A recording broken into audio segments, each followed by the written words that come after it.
he has an obsessive compulsive disorder, which sometimes is very difficult to make the decision of whether it's a tic or whether it's an OCD thing.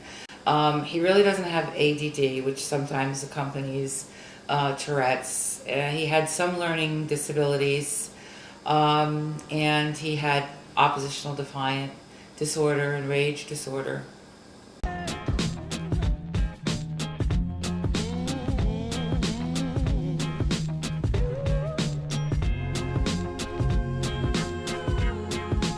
Well, yeah, it's not really Asperger's, it's a PDD, which is when you have symptoms, but not really bad enough to like really have Asperger's. I also have OCD. Me and all my brothers have it, so I have two, including the identical twin. So we're always fighting about things. I tend to spend a lot of time on the computer, you know. Like I have this obsession with music, like I've said, so I spend a lot of time downloading music and like organizing my iTunes library. Well, on vacations, I'm going around Wyoming and Montana. I had this OCD type tic where I ran into the street, or had the urge to go into the street. And also another difficulty I faced with my family when I was younger was I was going to say something.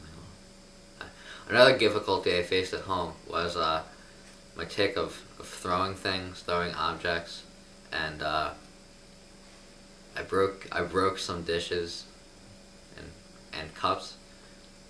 There's a lot of things I didn't really realize were tics until much later. Like sometimes when I'm like not moving a lot, one of my muscles will like sort of flex in synchronization with my heartbeat for some reason, and I always thought that was normal. But it's like really uncomfortable. Like I'll be lying in my bed and then like my back usually is where it happens. It'll just like start twitching, and that really, you know, I'm trying to sleep and that just bugs me.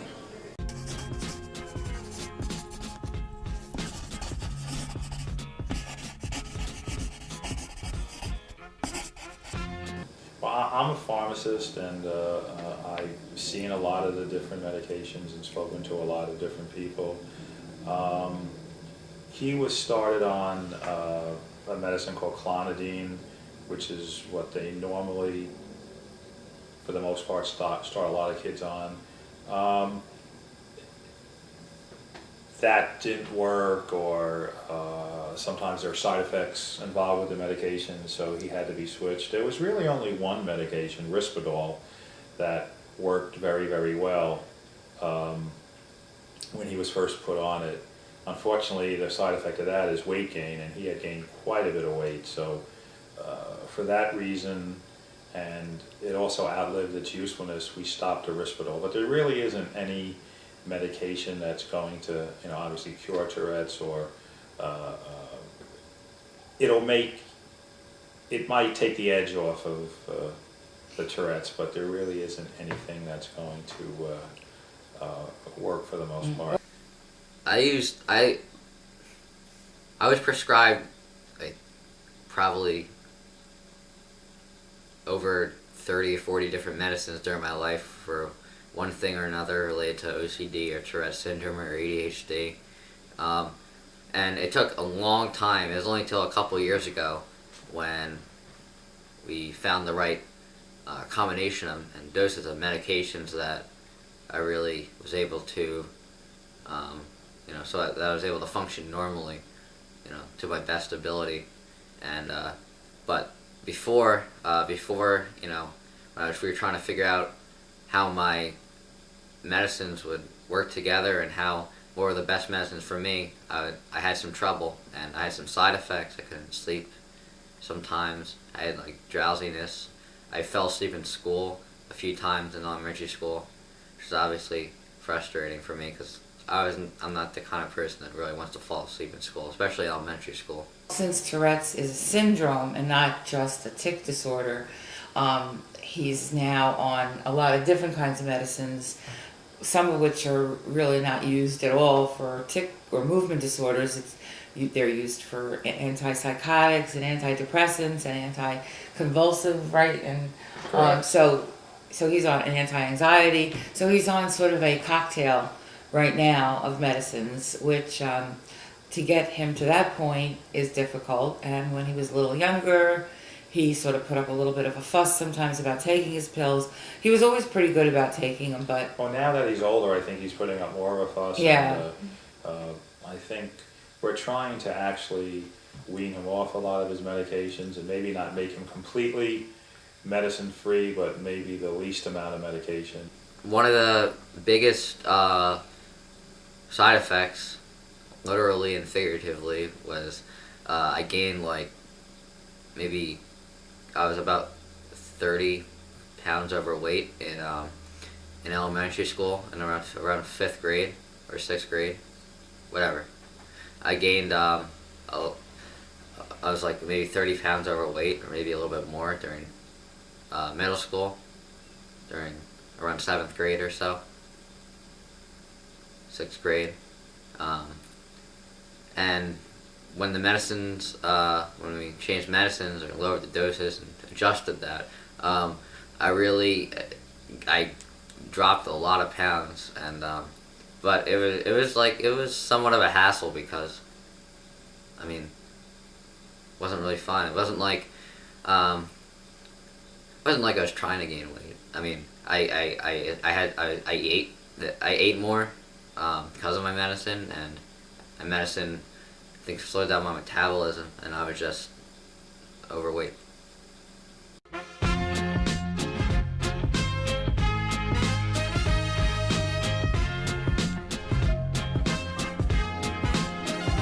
He had his good group of friends who Right. understood him and, were his friends regardless of Right. what he did.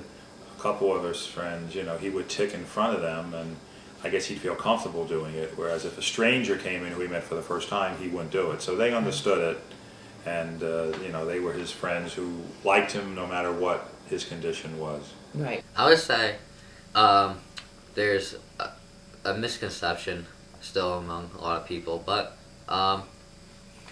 even in high school, I think the majority of kids understand what it is, either through me or some other students with Tourette syndrome, or just being aware of what it is. I think one of the big misconceptions is that it's a cursing disorder, which is not true, because it's really not what it is. It's a very complex disorder with probably thousands of tics that impact daily life, and cursing is a fortunate tic to have to deal with. It's a hard tic.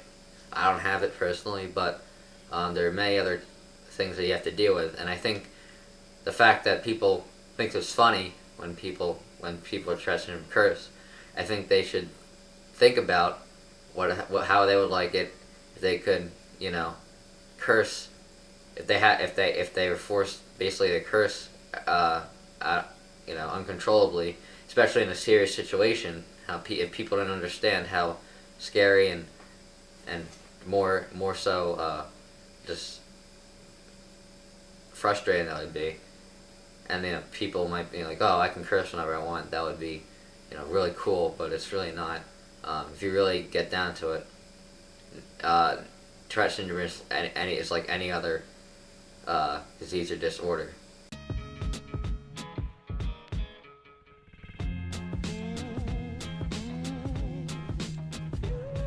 Yeah, well, everybody usually will say at the beginning, oh, well, that's the swearing disease, right?